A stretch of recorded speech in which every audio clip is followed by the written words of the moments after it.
This is I only touch greatness remix. Scan the code and follow. Hey, you know what's hella crazy, dude? I forgot I was supposed to even be doing this shit, bro. I fuck around and jumped on my bike and was riding and just got to my partner's house and I pulled my phone out to call my chick and let her know I made it over here. And then I looked, I said, oh shit, look what I'm on though. Can I flip? How can I flip the screen? Usually on the front of the camera. Look what I'm riding though. Boom. Oh, that's drip. Oh yeah. RP. RP. I got what? I got a legend on me too. I had to put one of the Bay Legends on me, and I had to rock it for one time. Oh, that's sweet. Holy, that's awesome. That's a fucking sweet bike. I put my twos up right now. I had to. You feel me? Hey, Richie Rich. What's up, bro? Hey, we got my buddy Rick Rude all the way from Kansas City. He's co-hosting with us tonight. What's up with you, good brother? Super fan, man. Been What's rocking since the season veteran.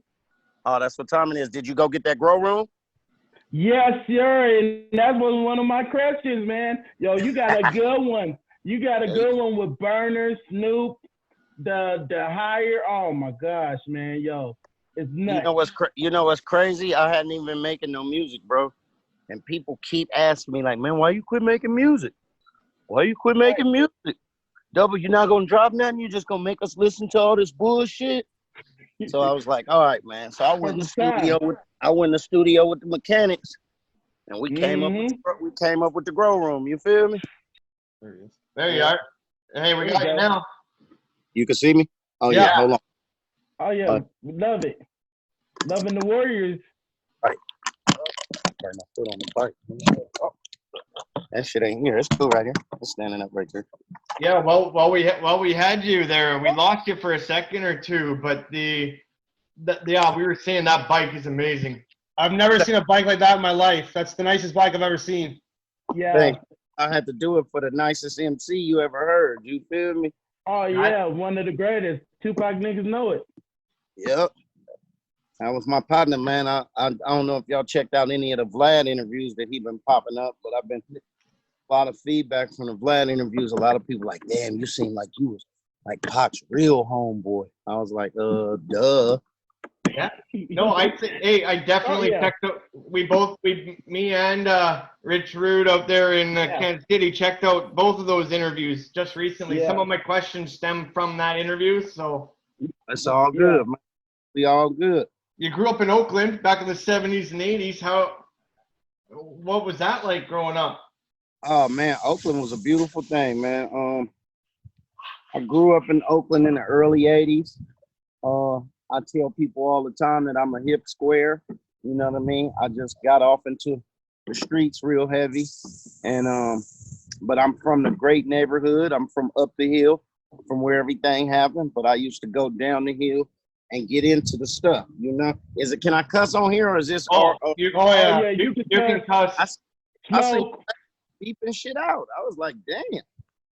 I guess they say maybe he's trying to get something going with a big company or something. I don't know. But anyway, yeah, I grew up on the hill, 106 in Malcolm. So I'm from the 100, same area as Keith the Sneak, but he's from down on the flats.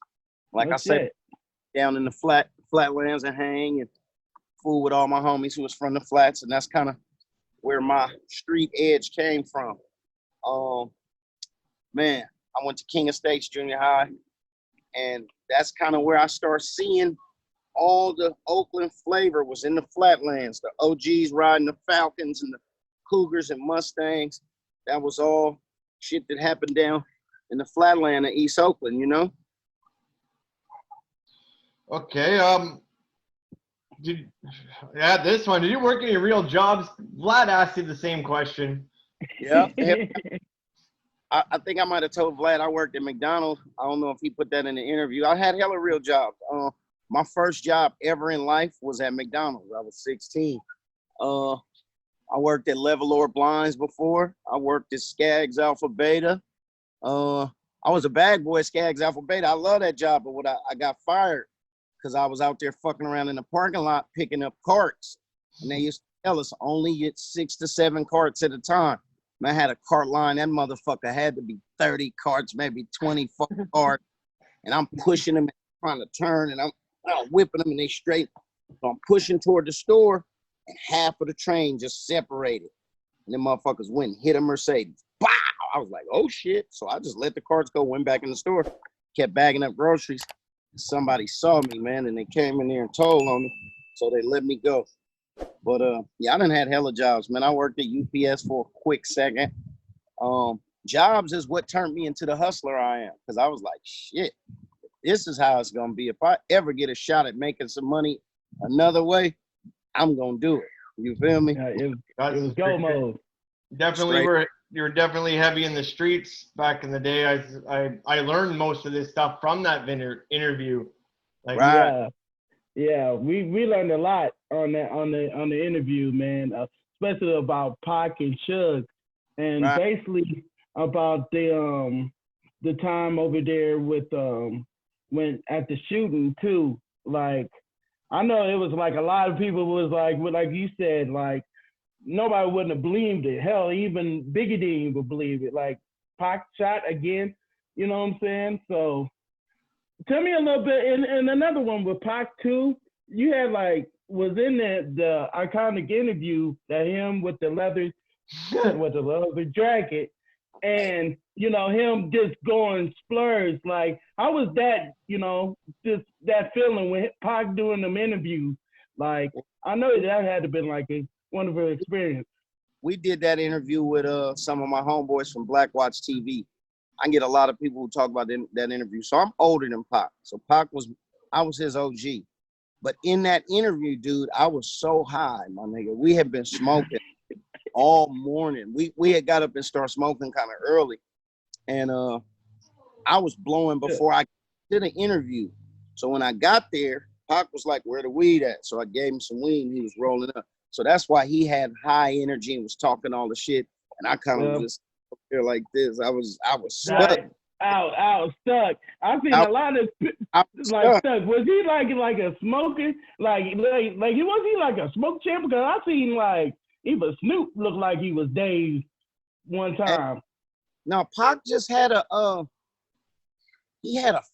fire energy inside of him. Like even it'd been times when I done smoked Pac out with good weed, but I believe that.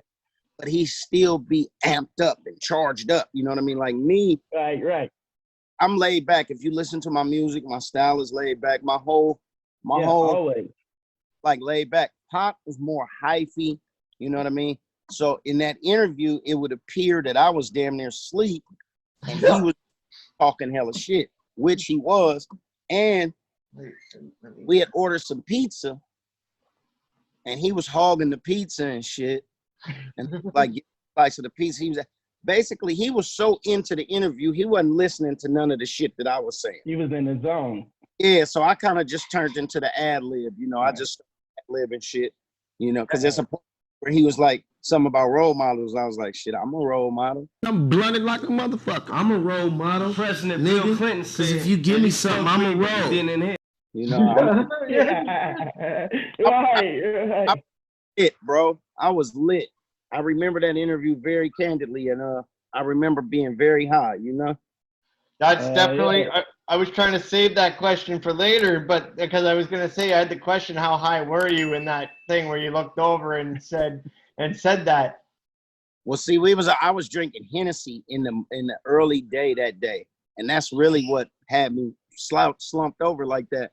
I was off that Hennessy, and I think we were smoking Endo back then. That's before they had all these different kind of weeds. But all the weed I ever used to pack used to be stupid fire. And I was tilted, bro. They got some deleted scenes of that interview, dude. When I nodded off, man, I was over there snoring. Pocket still talking. Talking head low. Right.